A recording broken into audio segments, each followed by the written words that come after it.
भगवान बुद्ध एक गांव में उपदेश दे रहे थे। उन्होंने कहा कि हर किसी को धरती की तरह सहनशील और क्षमताशील होना चाहिए। क्रोध ऐसी आग है जिसमें क्रोध करने वाला दूसरों को जलाएगा तथा खुद भी जलेगा। सभा में सभी शांति से भगवान बुद्ध की वाणी सुन रहे थे, लेकिन वहाँ स्वभाव से ही अति क्रोधी एक ऐसा व्यक्ति भी बैठा हुआ था जिसे ये सारी बातें बेतुकी लग रही थी। वह कुछ देर ये सब सुनता रहा, फिर अचानक आग बबूला होकर बोलने लगा, तू पाखंडी हो, बड़ी बड़ी बातें करना यही तुम्हारा काम है, तुम लोगों को भ्रमित कर रहे हो, तुम्हारी ये सब बातें आज के समय में कोई मायने नहीं रखता है। ऐसी कई कटु वचनों सुनकर भी भगवान बुद्ध शांत रहे। अपनी बातों से ना तो वह दुखी हुए और ना ही प्रतिक्रिया की। यह देखकर वह व्यक्ति और भी क्रोधित हो गया। उसने भगवान बुद्ध के मुंह पर थूक कर वहाँ से चला गया। अगले दिन जब उस व्यक्ति को क्रोध शांत हुआ तो उसे अपने व्यवहार के कारण पछतावा की आग में जलने लगा और उन्हें ढूंढते हुए उसी स्थान पर पहुंचा। पर भगवान बुद्ध कहाँ मिलते, वह तो अपने शिष्यों के साथ पास वाले अन्य गांव में जा चुके थे।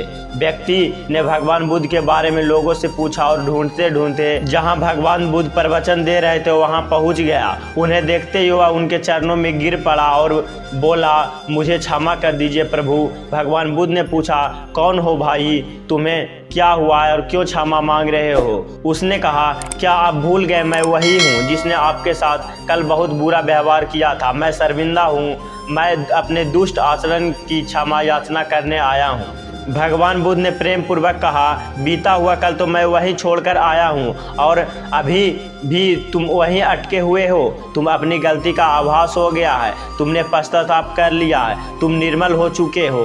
अब तुम आज में प्रवेश करो। बुरी बातों और बुरी घटनाएं याद करते रहने से वर्तमान और भविष्य दोनों बिगड़ते हैं और बीते हुए कल के कारण आज तुम मत बिगाड़ो।